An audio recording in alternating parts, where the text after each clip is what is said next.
नमस्कार दोस्तों, कैसे हैं आप सभी। मैं विष्णु कुमार आप सभी का अपने YouTube चैनल के इस वीडियो पर हार्दिक स्वागत करता हूं। दोस्तों, इस वीडियो में मैं आप लोगों को बिहार बोर्ड क्लास 10th के non Hindi official model paper से संबंधित जो ऑब्जेक्टिव प्रश्न है उसी का सॉल्यूशन करना सिखाऊंगा।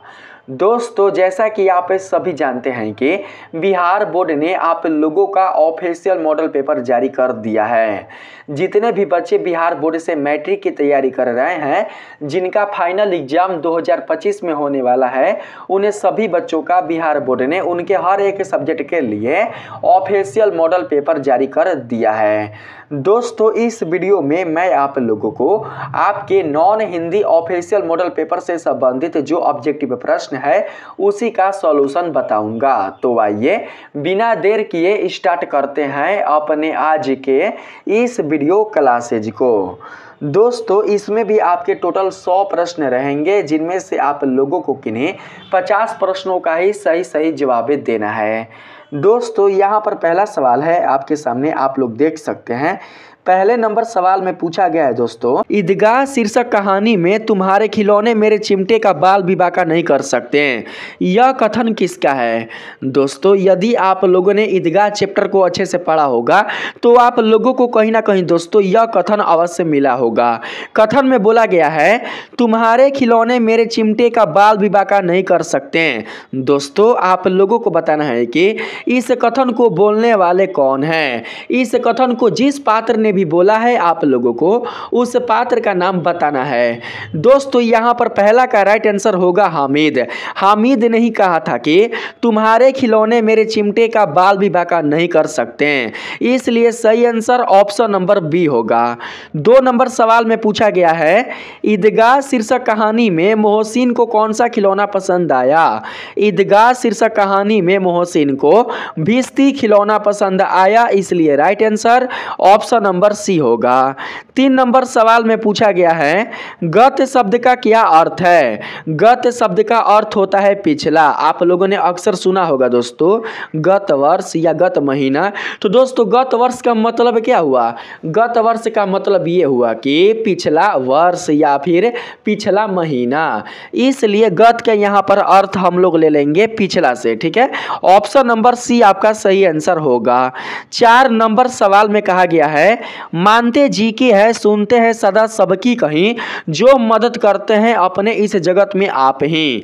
ये पंक्तियां किस शीर्षक कविता की है। आप लोगों को बताना है कि ये जो पंक्ति है, ये पंक्ति किस कविता से लिया गया है। आप लोगों को उस कविता का नाम बताना है। तो दोस्तों, यहाँ पर 4 का करेक्ट आंसर होगा करमवीर।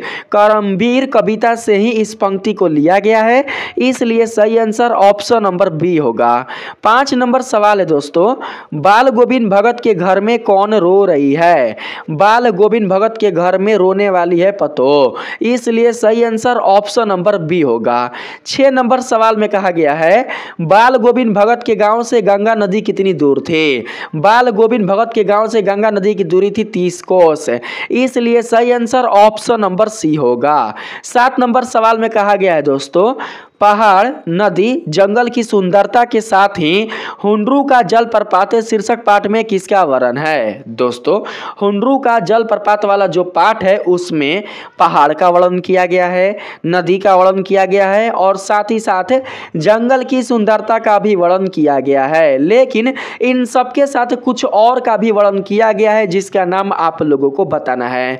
तो दोस्तों, मैं आप सभी को बता दूं कि पहाड़, नदी, जंगल की सुंदरता के साथ अभ्रक और कोयला खदानों का भी वर्णन किया गया है। किसमें, तो हुंडरू के जलप्रपात वाले चैप्टर में, इसलिए सही आंसर ऑप्शन नंबर सी होगा। अभ्रक गलती है, अभ्रक नहीं होता है, अभ्रक होता है। क्या होता है, अभ्रक। ठीक है, आप लोग याद रखिएगा। 8 नंबर सवाल में कहा गया है, बिहारी के दोहे शीर्षक कविता में किसके पालन करने से मनुष्य श्रेष्ठ बनता है। तो दोस्तों, नर्मता के। जिस मनुष्य के अंदर नर्मता होता है, जिस मनुष्य के अंदर संयम होता होता है, जो मनुष्य आदर्शवादी होता है वही मनुष्य आगे चलकर श्रेष्ठ बनता है। उसी मनुष्य को समाज में इज्जत मिलता है, प्रतिष्ठा मिलता है और साथ ही उसे लोग समाज में क्या करते हैं, समाज में उसे बहुत ही सम्मान देते हैं। इसलिए सही आंसर इसका होगा ऑप्शन नंबर बी। ठीक है। 9 नंबर सवाल में कहा गया है, जप माला छापे तिलक सरे ना एको कामू, मन कांचे नाचे वृथा साचे राचे रामू। ये पंक्तियां किस शीर्षक कविता की है? ये जो पंक्ति है, ये पंक्ति किस शीर्षक कविता से लिया गया है? आप लोगों को उस कविता का नाम बताना है। तो दोस्तों यहां पर राइट आंसर हो जाएगा ऑप्शन नंबर ए, बिहारी के दोहे। बिहारी के दोहे वाला जो कविता है उसी से यह पंक्ति लिया गया है। ठीक है, आप लोग याद रखिएगा, ऑप्शन नंबर ए सही आंसर होगा। 10 नंबर सवाल में कहा गया है, वृथा शब्द का अर्थ क्या है? वृथा शब्द का अर्थ होता है व्यर्थ है, इसलिए सही आंसर ऑप्शन नंबर बी होगा। 11 नंबर सवाल में कहा गया है, किस शीर्षक कहानी में मिथिलांचल की लोक संस्कृति का प्रभावी वर्णन है? तो दोस्तों इसका सही आंसर होगा ठेस। ठेस वाला जो शीर्षक दोस्तों आप लोगों का पाठ है, उसी में दोस्तों आप लोगों का मिथिलांचल की जो लोक संस्कृति है उसका प्रभावी वर्णन है। ठीक है, तो यहाँ पर सही ऑप्शन ऑप्शन नंबर सी होगा। आप लोग याद रखिएगा, जो मिथिलांचल है, मिथिलांचल की लोक संस्कृति का प्रभावी वर्णन किस पाठ में किया गया है? तो दोस्तों ठेस वाले पाठ में किया गया है, इसे आप लोग याद रखिएगा। आपके मॉडल पेपर में आने वाले कुल जितने सारे ऑब्जेक्टिव प्रश्न होंगे उनके आंसर को आप लोग जरूर से याद कर लीजिएगा, क्योंकि आपके फाइनल एग्जाम में इसमें से कुछ ना कुछ प्रश्न आपके फाइनल एग्जाम में अवश्य आएंगे। ठीक है, यहां पर 12 नंबर सवाल में कहा गया है, ठेस शीर्षक कहानी में तुम्हारी भाभी नाखून से खांट कर तरकारी परोसती है, यह किसने कहा? बताइए तो यह किसने कहा? तो दोस्तों इसको कहने वाले कौन थे? इसको कहने वाले थे लेखक, इसलिए सही आंसर ऑप्शन नंबर बी होगा। ठीक है, यहाँ पर 13 नंबर सवाल है दोस्तों, हो मेरे दम से यूं ही मेरे वतन की जिन्नत, जिस तरह फूल से होती है चमन की जिन्नत। ये पंक्तियां किस शीर्षक कविता की है? आप लोगों को उस कविता का नाम बताना है। तो दोस्तों उस कविता का नाम है बच्चे की दुआ। बच्चे की दुआ वाले जो शीर्षक कविता है उसी से इस पंक्ति को लिया गया है, इसलिए सही आंसर ऑप्शन नंबर ए होगा। 14 नंबर सवाल है आपके पास, सम्राट अशोक किससे कहते हैं कि कल सेना का संचालन मैं स्वयं करूंगा? तो दोस्तों इसका सही आंसर होगा संवाददाता से। संवाददाता से ही कौन कहते हैं? सम्राट अशोक कहते हैं कि कल सेना का संचालन मैं स्वयं करूंगा। ठीक है, ऑप्शन नंबर बी सही आंसर होगा। यहां पर 15 नंबर सवाल में पूछा गया है, अशोक का शस्त्र त्याग शीर्षक पाठ में एकांकीकार ने किसके महत्व पर प्रकाश डाला है? तो दोस्तों अहिंसा के महत्व पर प्रकाश डाला है कौन? तो एकांकीकार ने, इसलिए सही आंसर ऑप्शन नंबर सी होगा। 16 नंबर सवाल है दोस्तों, वीरांगना का शब्द, जो वीरांगना जो शब्द है उसका सही अर्थ क्या होता है?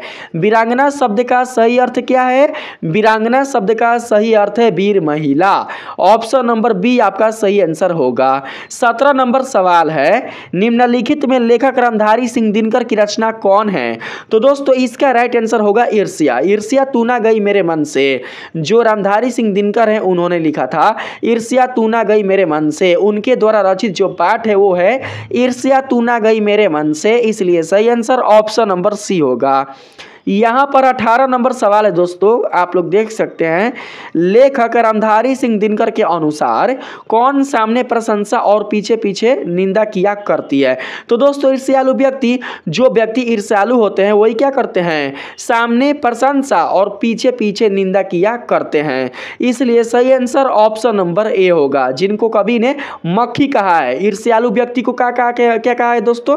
कवि ने तो मक्खी कहा है। ठीक है, यहाँ पर 19 नंबर सवाल में पूछा गया है, आप लोग देख सकते हैं, ईर्ष्या तू ना गई मेरे मन से शीर्षक पाठ में बाजार की मक्खियों को छोड़कर एकांत की ओर भागो, ये कथन किसका है? दोस्तों ये कथन है नित्शे का। किसका है?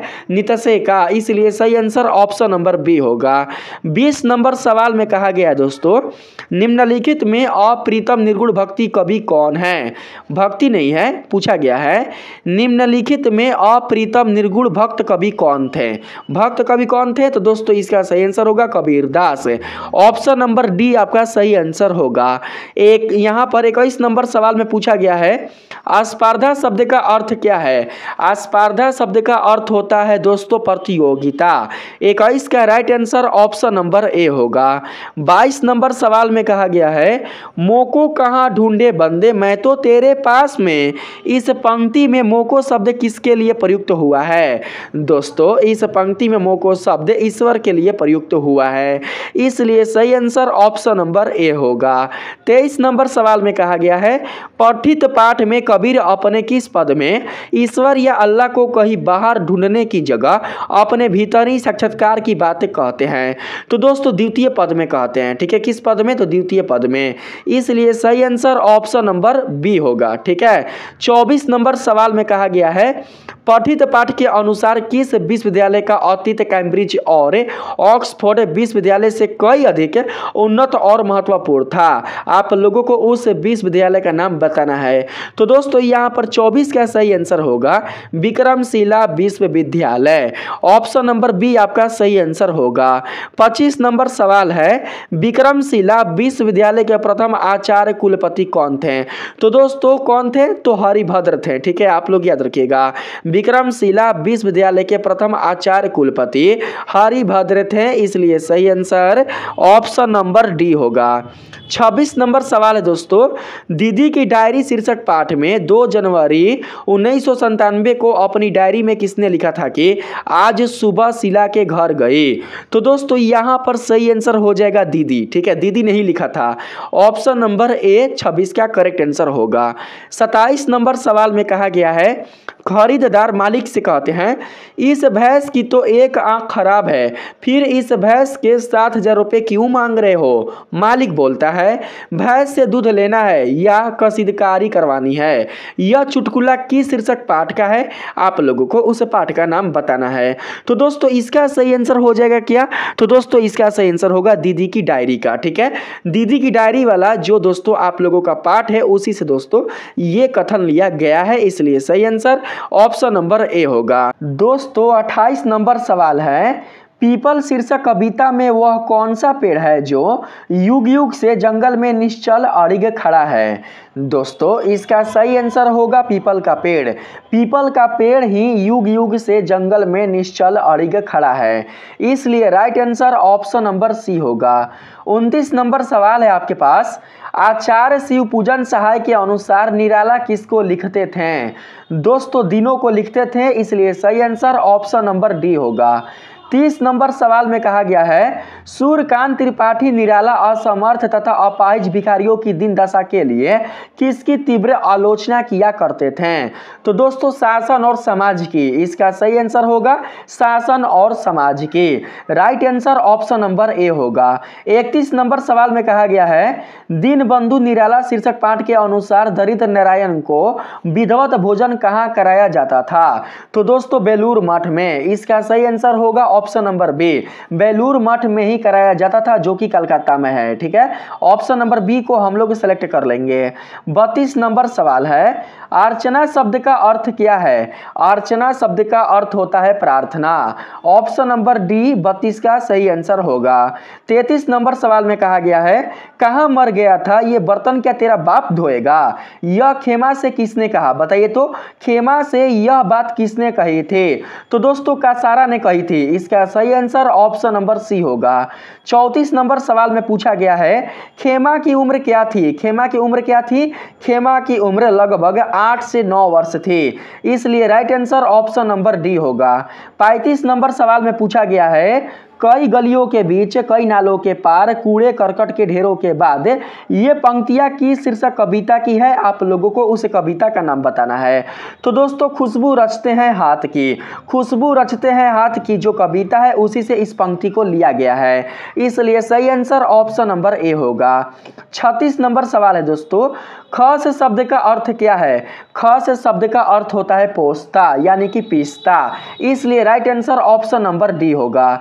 37 नंबर सवाल में पूछा गया है, हौसले की उड़ान शीर्षक पाठ के अनुसार जैनब खानम को कराटे में क्या प्राप्त है? तो दोस्तों क्या प्राप्त है? Blue belt. ब्लू बेल्ट प्राप्त है, सही आंसर होगा ऑप्शन नंबर सी।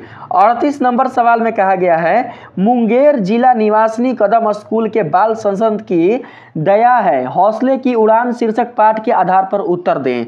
यहां पर बोल रहा है दोस्तों उत्तर दें। हाँ, मतलब आप लोगों को सही जवाब देना है, ठीक है। बोला गया है मुंगेर जिला निवासिनी कदम स्कूल के बाल संसद की दया है हौसले की उड़ान शीर्षक पाठ के आधार पर उत्तर दें। तो दोस्तों इसका 38 का जो सही आंसर होगा वो हो जाएगा प्रधानमंत्री। ऑप्शन नंबर बी आपका सही आंसर होगा, ठीक है। 39 नंबर सवाल में पूछा गया है आर्थिक तंगी से निजात पाने के लिए कर्पूरी ठाकुर कौन सी नौकरी स्वीकार की है। तो दोस्तों मध्य विद्यालय के प्रधानाध्यापक, ठीक है। आर्थिक तंगी से निजात पाने के लिए जो कर्पूरी ठाकुर है उन्होंने मध्य विद्यालय में प्रधानाध्यापक की नौकरी को स्वीकार किया था, इसलिए सही आंसर ऑप्शन नंबर ए होगा। 40 नंबर सवाल में कहा गया है कर्पूरी ठाकुर बिहार विधानसभा के सदस्य कब से कब तक रहे। तो दोस्तों 1950 से 1987 तक के कर्पूरी ठाकुर बिहार विधानसभा के सदस्य रहे थे, इसलिए सही आंसर ऑप्शन नंबर ए होगा। 41 नंबर सवाल में कहा गया है कर्पूरी ठाकुर ने IA में अध्ययन करने के लिए किस कॉलेज में नाम लिखवाया। आप लोगों को उस कॉलेज का नाम बताना है। तो दोस्तों यहां पर सही आंसर होगा चंद्रधारी मिथिला कॉलेज। चंद्रधारी मिथिला कॉलेज में ही उन्होंने IA की पढ़ाई पढ़ी थी, इसलिए सही आंसर ऑप्शन नंबर डी होगा। 42 नंबर सवाल में कहा गया है 1970 ईस्वी में बिहार के मुख्यमंत्री कौन थे। 1970 ईस्वी में बिहार के मुख्यमंत्री थे कर्पूरी ठाकुर। सही आंसर ऑप्शन नंबर ए होगा। 43 नंबर सवाल में कहा गया है मुमकिन शब्द का अर्थ क्या होता है। मुमकिन शब्द का अर्थ जो है वो होता है संभव। सही आंसर ऑप्शन नंबर बी होगा। 44 नंबर सवाल में कहा गया है रानी गई सिधार चीता अब उसकी दिव्य सवारी थी मिला तेज से तेज तेज की वह सच्ची अधिकारी थी। ये पंक्तियां किस शीर्षक कविता से उद्धत है, आप लोगों को उस कविता का नाम बताना है। तो दोस्तों आप लोग बता सकते हैं कि यह जो पंक्ति है वो लिया गया है झांसी की रानी से, ठीक है। यहां पर सही आंसर ऑप्शन नंबर सी होगा। 45 नंबर सवाल में पूछा गया है चिकित्सा का चक्कर शीर्षक पाठ में कौन कभी बीमार नहीं पड़ा है। चिकित्सा का चक्कर शीर्षक पाठ में ऐसा वो कौन सा पात्र है जो कि कभी भी बीमार नहीं पड़ा है। तो दोस्तों यहां पर राइट आंसर होगा लेखक। लेखक कभी भी बीमार नहीं पड़ा है, इसलिए सही आंसर ऑप्शन नंबर बी होगा। 46 नंबर सवाल में कहा गया है दोस्तों चिकित्सा का चक्कर शीर्षक पाठ में 12 पूरी और वही रोज वाली आध पाव मलाई खा चुकने के बाद 6 रसगुल्ला किसने खाया। 6 रसगुल्ला खाने वाले थे बेढप बनारसी। यहां पर सही आंसर ऑप्शन नंबर बी होगा, ठीक है। बेढप बनारसी जी ने ही 6 रसगुल्ले खाया था, ठीक है। इतना सब खाने के बाद भी। यहां पर 47 नंबर सवाल में पूछा गया है चिकित्सा का चक्कर शीर्षक पाठ के अनुसार किनका नाम बनारसी नहीं हिंदुस्तान में लुकमान की तरह मशहूर है। तो दोस्तों यहां पर सही आंसर हो जाएगा हकीम साहब का। हकीम साहब का ही जो नाम है वो दोस्तों लुकमान की तरह मशहूर है, इसलिए यहां पर सही आंसर ऑप्शन नंबर सी होगा। 48 नंबर सवाल में पूछा गया है चिकित्सा का चक्कर शीर्षक पाठ में दंत चिकित्सक ने दांत निकलवाने के लिए प्रति दांत कितने रुपए मांगे। कितने रुपए मांगे थे, 3 रुपए मांगे थे, ठीक है। याद रखना 3 रुपए। सही आंसर ऑप्शन नंबर सी होगा। यहां पर 49 नंबर सवाल में कहा गया है बोलियो द्वारपालक सुदामा नाम पाड़े सुनी छाड़े राजकाज ऐसी जी की गति जाने को। ये पंक्तियां किस शीर्षक कविता की है। तो दोस्तों ये जो पंक्ति लिया गया है ये पंक्ति किस कविता से लिया गया है, आप लोगों को उस कविता का नाम बताना है। तो दोस्तों जाहिर सी बात है कि अगर इसमें द्वारपालक है तो कहीं ना कहीं यह पंक्ति आया होगा सुदामा चरित से। सुदामा चरित वाला जो पाठ है जो कविता है उसी से इस पंक्ति को लिया गया है, इसलिए सही आंसर ऑप्शन नंबर डी होगा। चलिए बढ़ते हैं अगले प्रश्न पर। इसमें कहा गया है सुदामा के पैरों में फटी बिवाई तथा चुभे कांटे देखकर कौन द्रवित हो जाते हैं। कौन द्रवित हो जाते हैं, तो श्री कृष्ण द्रवित हो जाते हैं। श्री कृष्ण दोस्तों 50 का राइट आंसर होगा। यहां पर 51 नंबर सवाल में कहा गया है दोस्तों पगा शब्द का अर्थ क्या है। पगा शब्द का अर्थ होता है पगड़ी। 52 नंबर सवाल है आकाश में है तारे भरे नीचे ढेर ढेर के ढेर पत्ते। ये पंक्तियां किस शीर्षक कविता की है, आप लोगों को बताना है कि ये जो पंक्ति है ये पंक्ति किस शीर्षक शीर्षक कविता से लिया गया है? तो दोस्तों यहाँ पर 52 का करेक्ट आंसर हो जाएगा रा भटके हिरन के बच्चे को। रा भटके हिरन के बच्चे वाला जो शीर्षक कविता है उसी से इस पंक्ति को लिया गया है, इसलिए सही आंसर ऑप्शन नंबर ए होगा। 53 नंबर सवाल में पूछा गया है, पठित पाठ के अनुसार तंत्र विद्या के अतिरिक्त व्याकरण, न्याय, सृष्टि, विज्ञान, शब्द विद्या, शिल्प विद्या, चिकित्सा विद्या, सांख्य, वैशेषिक, अध्यात्म विद्या, विज्ञान, जादू एवं चमत्कार विद्या किस विश्वविद्यालय के पाठ्यक्रम में शामिल थे? आप लोगों को उस विश्वविद्यालय का नाम बताना है जिसमें ये सारे चीजें शामिल थे, सारे चीजें पढ़ाए जाते थे। तो दोस्तों 53 का करेक्ट आंसर होगा विक्रमशिला विश्वविद्यालय, ऑप्शन नंबर बी सही आंसर होगा। 54 नंबर सवाल में पूछा गया है, निम्नलिखित में लेखक कामाता प्रसाद सिंह काम की रचना कौन है? तो दोस्तों हुंडरू का जलप्रपात, ऑप्शन नंबर सी आपका सही आंसर होगा 54 का। 55 नंबर सवाल में पूछा गया है दोस्तों यहाँ पर, पठित पाठ के अनुसार ऊपर इमली के घने वृक्षों की छाया और नीचे पक्का फर्श कहाँ है? तो ईदगाह में है, ठीक है। यहाँ पर सही आंसर हो जाएगा option number D. Option number D को हम लोग यहाँ पर सेलेक्ट कर लेंगे। 56 नंबर सवाल में कहा गया है, मनुष्य की सार्थक व्यक्त वाणी को क्या कहते हैं?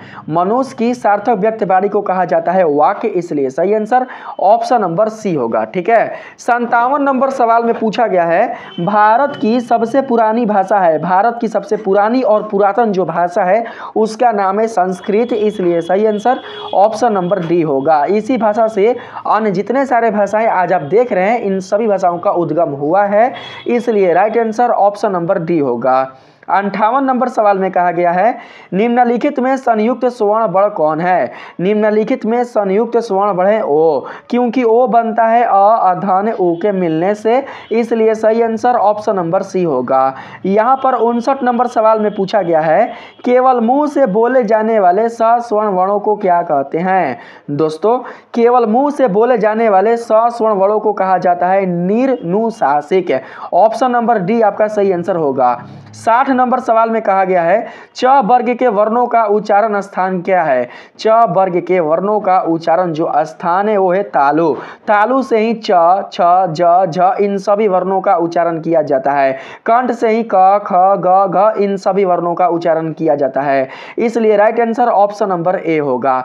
61 नंबर सवाल में पूछा गया है, प्रत्येक वर्ग का पहला, तीसरा और पांचवा वर्ण क्या कहलाता है? प्रत्येक वर्ग कहने का मतलब है जो स्पर्श व्यंजन है ना, स्पर्श व्यंजन का प्रत्येक वर्ग होता है ना, क वर्ग, च वर्ग, ट वर्ग, त वर्ग, प वर्ग, स्पर्श व्यंजन में आने वाले समस्त कुल जितने सारे वर्ग हैं उन सभी वर्गों का यानी कि प्रत्येक वर्ग का जो पहला, तीसरा और जो पांचवा वर्ण होता है वो क्या कहलाता है, आप लोगों को यही बताना है। तो दोस्तों यहाँ पर जो सही आंसर होगा यहाँ पर 61 का वो हो जाएगा अल्प प्राण व्यंजन। अल्प प्राण व्यंजन ही 61 का राइट आंसर होगा, अल्प प्राण व्यंजन कहलाता है, ठीक है। अब बाकी जो भी शेष बच जाएंगे उसे कहा जाता है महाप्राण व्यंजन, ठीक है। क्योंकि देखिए प्रत्येक वर्ग का जो पहला, तीसरा और पांचवा वर्ण होता है उसके उच्चारण में कम वायु की आवश्यकता पड़ती है। अब बाकी शेष जितने भी दोस्तों वर्ण होते हैं स्पर्श व्यंजन में उसके उच्चारण में अधिक प्राण की यानी कि अधिक वायु की आवश्यकता पड़ती है, अधिक मात्रा की आवश्यकता पड़ती है, इसलिए दोस्तों वे व्यंजन कहलाते हैं महाप्राण व्यंजन, ठीक है। यहाँ पर ऑप्शन नंबर बी को सिलेक्ट कर लेंगे। 62 नंबर सवाल में कहा गया है, निम्नलिखित में कौन अघोष व्यंजन है? अघोष व्यंजन कौन है? तो दोस्तों अघोष व्यंजन है प। यहाँ पर राइट आंसर होगा ऑप्शन नंबर ए, ठीक है। देखिए स्पर्श व्यंजन के जो प्रत्येक वर्ग होते हैं तो प्रत्येक वर्ग का जो पहले के 3 जो दोस्तों वर्ण होते हैं ना, पहले के प्रथम के 3 जो वर्ण होते हैं उसी को अघोष व्यंजन कहा जाता है। अब बाकी के जो शेष होंगे वर्ण उसे कहा जाता है घोष व्यंजन। तो दोस्तों यहाँ पर देखिए, यहाँ पर र है, ल है, य है, तो कौन होगा बताइए। तो यहाँ पर सही आंसर दोस्तों इसमें क्या हो जाएगा? तो यहाँ पर दोस्तों हमको लग रहा है कि प होगा, ऑप्शन नंबर ए आपका राइट आंसर होगा। क्योंकि जानते हैं य, र, लव जो आप देख रहे हैं ये बिल्कुल भी स्पर्श व्यंजन नहीं कहलाते हैं, इन्हें कहा जाता है अंतःस्थ व्यंजन। मैं यहाँ पर बात कर रहा हूँ स्पर्श व्यंजन का। स्पर्श व्यंजन में ही अघोष और घोष व्यंजन आते हैं, स्पर्श व्यंजन में ही महाप्राण और अल्प प्राण आते हैं, ठीक है। ऐसे दोस्तों महाप्राण और अल्प प्राण दोस्तों अंतःस्थ में भी आता है, लेकिन अघोष घोष बिल्कुल भी नहीं आता, इसे आप लोग याद रखिएगा। परीक्षा में बैठने से पहले आप लोग अपना जो ग्रामर है हिंदी का उसे अच्छे से कंप्लीट कर लीजिएगा। यहाँ पर 63 नंबर सवाल में कहा गया है अंग इया न और म क्या कहलाते हैं। दोस्तों यहाँ पर हम ना नहीं पढ़ेंगे, इसको अड़ा पढ़ेंगे, ठीक है। यहाँ पर हम ना नहीं पढ़ेंगे, अड़ा पढ़ेंगे। अंग इया न और म क्या कहलाते हैं। तो दोस्तों ये क्या कहलाते हैं, तो दोस्तों ये कहलाते हैं जो लास्ट अक्षर होता है ना, लास्ट अक्षर यानी कि पांचवा अक्षर, पंचमाक्षर कहलाते हैं। ऑप्शन नंबर ए आपका सही आंसर होगा। इसे अनुशासिक भी कहा जाता है, ठीक है। यहाँ पर 64 नंबर सवाल में कहा गया है अवर्ण का उच्चारण स्थान क्या है। अवर्ण का उच्चारण स्थान है कंठ है। दोस्तों कंठ से ही अ का, आ का, क, ख, ग, घ का, इन सभी वर्णों का उच्चारण किया जाता है और साथ ही तलाबी स का भी। इसलिए सही आंसर ऑप्शन नंबर हो जाएगा सी। 65 नंबर सवाल में कहा गया है वर्णों के आधार पर संधि के कितने भेद हैं। वर्णों के आधार पर संधि के 3 भेद होते हैं। आप लोग जानते हैं ना कौन कौन। दोस्तों स्वर संधि, व्यंजन संधि और विसर्ग संधि, ये 3 संधि ही वर्णों के आधार पर दोस्तों होते हैं। इसलिए सही आंसर ऑप्शन नंबर सी होगा। 66 नंबर सवाल में कहा गया है निश्चय शब्द का संधि विच्छेद क्या है। निश्चय शब्द का संधि विच्छेद होता है निह धन चय।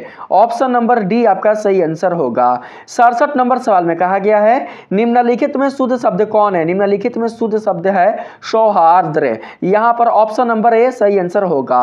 68 नंबर सवाल में कहा गया है निम्नलिखित में पूर्ण विराम चिन्ह कौन है। निम्नलिखित में पूर्ण विराम चिन्ह है खड़ी पाई। इसलिए सही आंसर ऑप्शन नंबर बी होगा।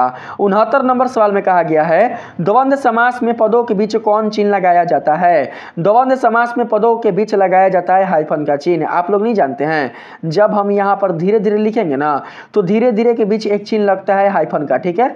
इसी को बोलते हैं क्या, इसी को बोलते हैं हम लोग हाइफन, ठीक है। द्वंद्व समास में दोस्तों जैसे कि हम यहाँ पर माता पिता ले लें तो माता पिता क्या है, एक प्रकार का द्वंद्व समास है। भाई बहन क्या है, द्वंद्व समास है, दोनों पद प्रधान है। तो दोस्तों यहाँ पर जो आप माता पिता के बीच लगने वाला जो आप ये चिन्ह देख रहे हैं, ये चिन्ह क्या है, हाइफन। दोस्तों इसी चिन्ह को द्वंद्व समास में प्रयोग किया जाता है, ठीक है। इसलिए right answer option number B होगा। 70 नंबर सवाल में कहा गया है सिपाही विद्रोह शब्द किस संज्ञा का उदाहरण है। सिपाही विद्रोह शब्द व्यक्तिवाचक संज्ञा का उदाहरण है, क्योंकि विद्रोह यहाँ पर केवल दोस्तों यहाँ पर सामान्य रूप से नहीं है विद्रोह, यहाँ पर दोस्तों जो विद्रोह है वो खास रूप से है, ठीक है। खास रूप से यहाँ पर विद्रोह का नाम लिया जा रहा है। कौन सा विद्रोह, तो सिपाही विद्रोह। अगर दोस्तों यहाँ पर केवल विद्रोह रहता तो हम यहाँ पर बोलते कि यह एक जातिवाचक संज्ञा है, लेकिन यहाँ पर यह नाम के साथ आया है, सिपाही विद्रोह है। इसलिए सही आंसर ऑप्शन नंबर यहाँ पर हो जाएगा ए वाला, ठीक है। यहाँ पर 71 नंबर सवाल में कहा गया है सेवा शब्द कौन लिंग है। सेवा शब्द कौन लिंग है दोस्तों, सेवा जो शब्द है वो है कौन लिंग, तो दोस्तों वो है स्त्रीलिंग।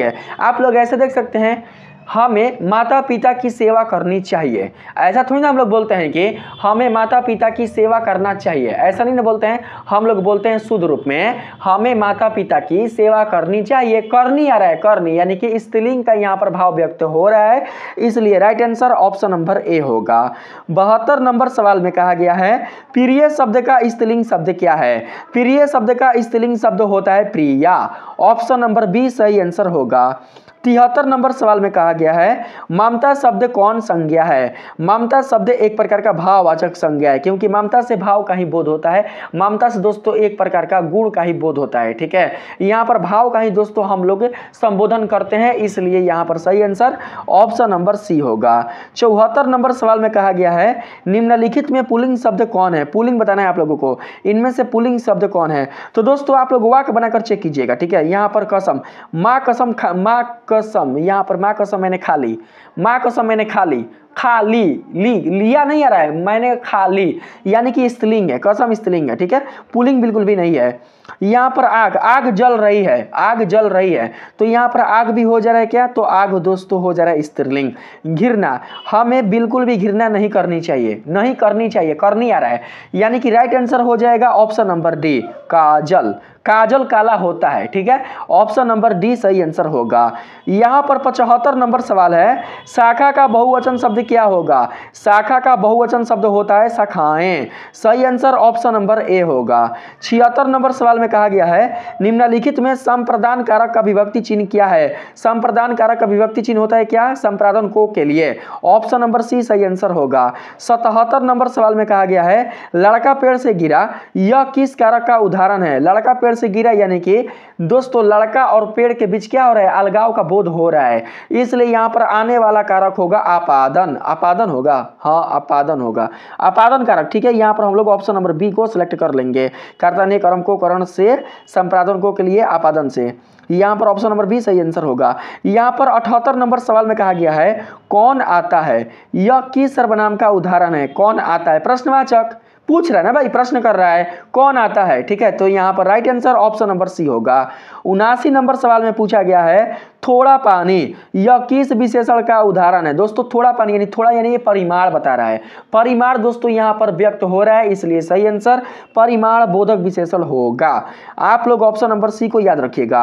80 नंबर सवाल में कहा गया है मैं घड़ा भरता हूं, यह किस क्रिया का उदाहरण है? मैं घड़ा भरता हूं, यह किस क्रिया का उदाहरण है? तो दोस्तों सकर्मक क्रिया का। देखिए इसमें दोस्तों कर्म शामिल है ना, मैं भरता हूं, क्या भरता हूं भैया? घड़ा भरता हूं भाई, इसमें कर्म शामिल है ना। देखिए मैं भरता हूं, भरना का जो दोस्तों यहाँ पर भरना वाला जो शब्द इस वाक्य में आया हुआ है, इसका दोस्तों इफेक्ट, इसका प्रभाव किस पर पड़ रहा है? तो इसका प्रभाव घड़ा पर पड़ रहा है, इसलिए घड़ा हो जाएगा कर्म इसके लिए, इस वाक्य के लिए। तो दोस्तों समझेंगे कि हमारे इस वाक्य में कर्म शामिल है, इसलिए ये जो दोस्तों आपका वाक्य है, ये वाक्य कौन सा क्रिया वाला है? तो सकर्मक क्रिया वाला है। ऑप्शन नंबर डी सही आंसर होगा।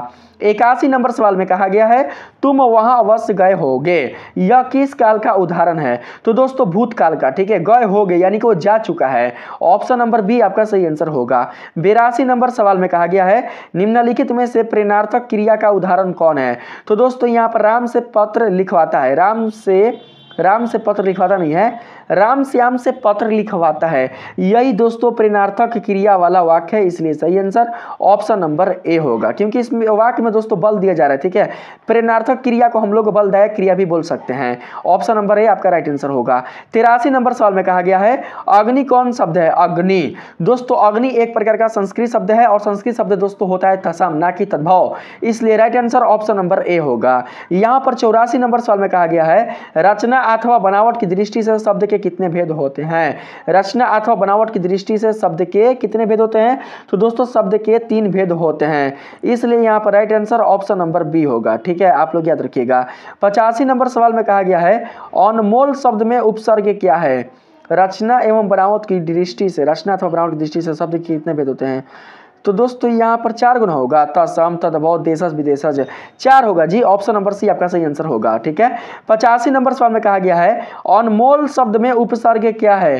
अनमोल, अनमोल, अन होगा। ठीक है, यहाँ पर ऑप्शन नंबर सी, ना क्या वाला मार देना, यहाँ पर दोस्तों ये बिल्कुल भी नहीं होगा, यहाँ पर राइट आंसर होगा ऑप्शन नंबर सी वाला। ठीक है, 86 नंबर सवाल में कहा गया है संग्राम शब्द में उपसर्ग है। संग्राम यानी कि सम धन ग्राम। ठीक है, यहाँ पर उपसर्ग आ है सम वाला, तो ऑप्शन नंबर आपका डी राइट आंसर होगा। ठीक है, 87 नंबर सवाल में कहा गया है मूलतः प्रत्यय कितने प्रकार के होते हैं? प्रत्यय के कितने प्रकार होते हैं? दोस्तों प्रत्यय के जो प्रकार होते हैं वो होते हैं 2, इसलिए right answer option number A होगा। हिंदी की बात करें संस्कृत में ना। ठीक है, यहाँ पर 88 नंबर सवाल में कहा गया है कर्तव्य शब्द में प्रत्यय क्या है? कर्तव्य शब्द में प्रत्यय है तव्य, यहाँ पर ऑप्शन नंबर सी आपका सही आंसर होगा। 89 नंबर सवाल है तालु शब्द का विशेषण क्या है? तालु शब्द का विशेषण होता है तलव्य, यहाँ पर दोस्तों ऑप्शन नंबर डी सही आंसर होगा। 90 नंबर सवाल है शोकाकुल शब्द कौन समास है? शोकाकुल जो शब्द है वो दोस्तों तत्पुरुष समास है, इसलिए option number A right answer होगा। यहाँ पर 91 नंबर सवाल में कहा गया है अर्थ की दृष्टि से वाक्य के कितने भेद होते हैं? अर्थ की दृष्टि से वाक्य के टोटल 8 भेद होते हैं, ऑप्शन नंबर सी आपका राइट आंसर होगा। 92 नंबर सवाल में पूछा गया है सूर्योदय हुआ और कुहासा जाता रहा, यह किस वाक्य का उदाहरण है? संयुक्त वाक्य, देख सकते हैं जोड़ रहा है इसमें ना, सूर्योदय हुआ और कुहासा जाता रहा। तो दोस्तों ये वाक्य कौन सा है? संयुक्त वाक्य। ऑप्शन नंबर डी सही आंसर होगा। 93 नंबर सवाल है, निम्नलिखित में शुद्ध वाक्य कौन है? शुद्ध वाक्य की पहचान करना है। तो दोस्तों यहां पर हो जाएगा, लड़का मिठाई लेकर दौड़ता हुआ घर आया, यही शुद्ध वाक्य होगा। ठीक है, ऑप्शन नंबर ए आपका सही आंसर होगा। यही दोस्तों फर्स्ट मिल गया, बाकी को छोड़ दीजिए। 94 नंबर सवाल में कहा गया है, गृहस्थ शब्द का विलोम क्या होगा? गृहस्थ शब्द का विलोम होता है सन्यासी। अरे जो भैया घर नहीं बसा है वो सन्यासी न बनेगा। ऑप्शन नंबर बी आपका सही आंसर होगा। 95 नंबर सवाल में कहा गया है, जो अच्छे कुल में उत्पन्न हुआ उसके लिए एक शब्द क्या होगा? तो भैया कुलीन होगा। जो अच्छे कुल में, अच्छे परिवार में, अच्छे वंश में जन्म लेता है उसे कुलीन कहा जाता है, इसलिए right answer option number C होगा। 96 नंबर सवाल में कहा गया है, अंगूठा दिखाना मुहावरे का अर्थ क्या है? अंगूठा दिखाना मुहावरे का अर्थ होता है समय पर धोखा देना। ठीक है, ऑप्शन नंबर डी सही आंसर होगा। 97 नंबर सवाल है, अमावस्या का विलोम शब्द क्या है? अमावस्या का विलोम शब्द होता है पूर्णिमा। अमावस्या में चांद दिखाई नहीं देता है बिल्कुल भी दोस्तों, चांद का उसमें आप लोगों को बिल्कुल भी चांद का स्वरूप दिखाई नहीं देता है। चांद दोस्तों आपका ना जो स्वरूप है उसे छिपा लेता है। ठीक है, पूरा का पूरा दोस्तों अपने आप को अंधेरा कर लेता है। और पूर्णिमा में दोस्तों क्या होता है कि चांद का पूरा जो उसका स्वरूप है, पूरी उसकी जो आकृति है वो दिखाई देती है, इसलिए ऑप्शन नंबर डी सही आंसर होगा। 98 नंबर सवाल में कहा गया है, स्त्री का प्रवाची शब्द क्या है? स्त्री का प्रवाची शब्द होता है वनिता। यहां पर ऑप्शन नंबर ए सही आंसर होगा। ठीक है, यहां पर 99 नंबर सवाल में कहा गया है, तुम पढ़ो, यह किस वाक्य का उदाहरण है? तुम पढ़ो। तो दोस्तों ये जानते कौन सा वाक्य हो जाएगा? यह दोस्तों हो जाएगा यहां पर तुम पढ़ो, आज्ञावाचक। आज्ञा दे रहा है ना, तुम पढ़ो। जैसे आपके माता पिता आज्ञा देते होंगे तुम पढ़ो, आप लोग बच्चा होंगे, आप लोग बचपन में पढ़ाई करते होंगे, तो आपके माता पिता आपके भैया या दीदी बोलते होंगे तुम पढ़ो या तुम पढ़ने के लिए बैठ जाओ। तो यहाँ पर आज्ञा दिया जा रहा है या तुम एक गिलास पानी लाओ, यहाँ पर दोस्तों ऑर्डर दिया जा रहा है। तो यहाँ पर राइट आंसर ऑप्शन नंबर दोस्तों सी होगा। ठीक है, 100 नंबर जो आपका लास्ट सवाल है, इसमें पूछा गया है, रात को पहरा देने वाला यह वाक्य कौन पदबंध है? तो विशेषण पदबंध, इसका सही आंसर ऑप्शन नंबर बी होगा। ठीक है, आगे सब्जेक्टिव है। तो दोस्तों यहाँ पर देख सकते हैं आपके सामने दोस्तों यहाँ पर सब्जेक्टिव पूछा गया है। 1 नंबर में, निम्नलिखित गंधांशों में से किसी एक गंधांश को पढ़कर नीचे दिए गए प्रश्नों के उत्तर दें। प्रत्येक प्रश्न 2 अंकों का है। ठीक है, किसी एक गंधांश का देना है। आपके सामने 2 गंधांश है दोस्तों, आप लोगों को पूरा गंधांश अच्छे से पढ़ लेना है। ठीक है, आप लोगों के लिए मैं होमवर्क दे रहा हूं, आप लोग क्या कीजिएगा कि आप लोग पूरा दोस्तों गंधांश अच्छे से पढ़ लीजिएगा। आप पढ़कर जो यहाँ पर क्वेश्चन पूछा गया है उसका जवाब दीजिएगा। एक मैं आप लोगों को बता देता हूं, जैसे कि पहला सवाल है यहाँ पर, मनुस्मृति में क्या कहा गया है? आप लोगों से यही क्वेश्चन पूछा गया है। तो दोस्तों इसका आंसर कहीं ना कहीं इसमें होगा। आप लोग यहाँ पर देख सकते हैं, मनुस्मृति में कहा गया है कि यत नार्यस्तु पूज्यन्ते रमन्ते तत्र देवता, अर्थात जहां नारी का सम्मान होता है वहां सुख समृद्धि और शांति होती है। यही तो कहा गया है। आप लोगों को यहां से लेकर यहां तक लिख लेना है। पहला का आंसर हो गया। इसी तरीके से जितने सारे प्रश्न नीचे पूछे गए हैं आप लोगों को इसी से, ठीक है, ये जो आप गद्य देख रहे हैं इसी गद्यांश से आप लोगों को क्या करना है कि जवाब देना है। इसी तरीके से आप लोग ये वाला बना लीजिएगा। आगे बढ़ते हैं नीचे, यहाँ पर 2 नंबर में, ठीक दोस्तों सेम टू सेम है ये भी, निम्नलिखित गंधांशों में से किसी एक गंधांश को पढ़कर नीचे दिए गए प्रश्नों के उत्तर दे। प्रत्येक प्रश्न 2 अंकों का है। तो दोस्तों इसमें नीचे आप लोगों के सामने गंधांश से आप लोग बढ़िया से गंधांश को पढ़ लीजिएगा और जो भी प्रश्न पूछे गए हैं उसका आप लोग सही जवाब अपने गंधांश से ही दीजिएगा। ठीक है, आगे बढ़ते हैं नीचे, यहाँ पर दोस्तों 3 नंबर में देख सकते हैं पूछा गया है, निम्नलिखित में से किसी एक विषय पर दिए गए संकेत बिंदुओं के आधार पर लगभग 250 से 300 शब्दों में निबंध लिखें। दोस्तों आप लोगों को निबंध लिखना है। आप चाहें तो मेरे प्रिय अध्यापक पर भी निबंध लिख सकते हैं या फिर आप चाहें तो डॉक्टर सर्वपल्ली राधाकृष्ण पर भी निबंध लिख सकते हैं। दोस्तों आप लोगों को निबंध कैसे लिखना है? निबंध लिखने के लिए दोस्तों आप लोगों को पहले हेडिंग में डाल देना है मेरे प्रिय अध्यापक। आप लोगों को अपने जो आपका जो आंसर शीट मिलेगा आपके एग्जाम हॉल में, उस आंसर शीट का जो पेज होगा उस पर सबसे पहले हेडिंग में आप लोगों को मेरे प्रिय अध्यापक डाल देना है। और वो डालने के बाद आप लोगों को दोस्तों क्या करना है कि भूमिका लिखना है। ठीक है, भूमिका आप लोग लिखना ब्लैक पेन से, ब्लैक पेन से आप लोग भूमिका लिखना और डैश डालकर ब्लू पेन से आप लोग दोस्तों मेरे प्रिय अध्यापक, यानी अध्यापक का जो परिचय होता है, अध्यापक का जो गुण होता है, अध्यापक कहते किसे हैं, अध्यापक का जो मतलब होता है वो क्या होता है, यही आप लोग भूमिका में लिखिएगा। ठीक है, और उसके बाद एक लाइन छोड़कर विशेषता, फिर एक लाइन छोड़कर मेरे जीवन पर प्रभाव, फिर एक लाइन छोड़कर प्रेरणा और उसके बाद अंत में निष्कर्ष। ऐसे दोस्तों आप लोग सजाकर लिखिएगा, आप लोगों को नंबर बहुत ही अच्छे मिलेंगे। लेकिन इसके लिए आप लोगों को क्या करना पड़ेगा? इसके लिए आप लोगों को सबसे पहले मेरे प्रिय अध्यापक निबंध को अच्छे से पढ़ना होगा, समझना होगा, इसके बारे में जानना होगा। इससे दोस्तों आप लोगों को ज्ञान लेना होगा, कैसे लिखना है ये मेरे प्रिय अध्यापक में कौन कौन से दोस्तों बातें आती हैं, उन बातों को आप लोगों को जानना होगा, तभी आप लोग लिख सकते हैं, अन्यथा बिल्कुल भी लिख नहीं सकते हैं। मेरे चैनल पर ऑलरेडी दोस्तों निबंध दोस्तों अपलोडेड है, आप लोग चाहें तो वहां से भी पढ़कर दोस्तों देख सकते हैं। ठीक है, यहाँ पर ख नंबर में है डॉक्टर सर्वपल्ली राधाकृष्णन, आप चाहे तो इन पर भी लिख सकते हैं, लेकिन इसके लिए दोस्तों आप लोगों को डॉक्टर सर्वपल्ली राधाकृष्णन से संबंधित जो इनकी जीवनी है, जिन्होंने दोस्तों बहुत सारे काम किए हैं अपने शिक्षा जगत में, अपने जीवन में, वो सारा चीज आप लोगों को याद करना पड़ जाएगा। इसलिए आप लोग क्या कीजिएगा कि इसको नहीं लिखेगा। अब वैसे कौन से छात्र होंगे जो कि डॉक्टर सर्वपल्ली राधाकृष्णन के बारे में ना जानते होंगे, क्योंकि हर 5 सितंबर को दोस्तों इन्हीं के दोस्तों याद में डॉक्टर सर्वपल्ली राधाकृष्णन का ही दोस्तों याद में क्या किया जाता है कि मनाया जाता है। ठीक है, टीचर दिवस मनाया जाता है, इनका ही जन्म दिवस के रूप में टीचर दिवस मनाया जाता है। तो दोस्तों बहुत सारे बच्चे क्या कर सकते हैं कि जो इंटेलिजेंट बच्चे होंगे, जिनकी पकड़ निबंध में और साथ ही दोस्तों बहुत सारे जो हिंदी के व्याकरण वाले जो पद होते हैं उसमें अगर पकड़ अच्छी होगी तो वो लिख सकते हैं, बिल्कुल लिख सकते हैं, बिल्कुल भी दोस्तों उनको प्रॉब्लम नहीं होगा लिखने में। आगे है प्रदूषण, इस पर भी लिख सकते हैं। आगे सड़क सुरक्षा, इस पर भी लिख सकते हैं। ठीक है, आप लोग सारे निबंध पर दोस्तों आप लोग अच्छे से क्या कीजिएगा कि आप लोग अध्ययन कर लीजिएगा, हो सकता है कि कोई एक निबंध आपके फाइनल एग्जाम में पूछा जा सके। ठीक है, आगे बढ़ते हैं नीचे 4 नंबर में दोस्तों यहाँ पर पत्र है, आप लोग पत्र लिखना सीख जाइएगा। यहाँ पर बढ़ते महंगाई के विषय पर 2 मित्रों के बीच संवाद है, इसे आप लोग लिखना सीख जाइएगा। नीचे है 5 नंबर में निम्नलिखित प्रश्नों में से किन्हीं 5 प्रश्नों के उत्तर दीजिए। आपके सामने 10 प्रश्न होंगे, इन 10 प्रश्नों में से आप लोगों को 5 प्रश्नों का जवाब देना है। आप लोग दोस्तों 10 प्रश्नों का जवाब दोस्तों अच्छे से क्या करना कि देना। ठीक है, आप लोग प्रैक्टिस करना, मॉडल पेपर से आप लोग प्रैक्टिस कीजिएगा। आपका जो हिंदी का दोस्तों जो किताब है और हिंदी किताब में आने वाला जो पद और जो आप लोगों का दोस्तों गद है, उससे संबंधित कुल जितने सारे आपके चैप्टर होंगे, उन सभी चैप्टर में आने वाले प्रश्नों को अच्छे से दोस्तों आप लोग पढ़िएगा, उनके आंसर को अच्छे से याद कर लीजिएगा। ठीक है, ताकि एग्जाम में आप लोगों को कोई भी दिक्कत ना हो। आगे दोस्तों आप देख सकते हैं इसी प्रकार से निम्नलिखित प्रश्नों में से किसी एक का उत्तर लगभग 100 शब्दों में दें। 2 ठो आपके सामने है, दोनों में से किसी एक का आप लोगों को दे देना है। तो मैंने इस वीडियो में आप लोगों को दोस्तों आपके हिंदी सब्जेक्ट से संबंधित कुल जितने सारे आपके प्रश्न थे ऑब्जेक्टिव और सब्जेक्टिव वाले, मैंने उनका सॉल्यूशन करा दिया है। अगर यह वीडियो पसंद आया है तो दोस्तों प्लीज आप लोग इस वीडियो को एक लाइक कीजिएगा। अगर आप लोग चैनल पर नए हो तो चैनल को सब्सक्राइब करना बिल्कुल भी नहीं भूलिएगा। मिलते हैं फिर से एक नए वीडियो के साथ, तब तक के लिए धन्यवाद।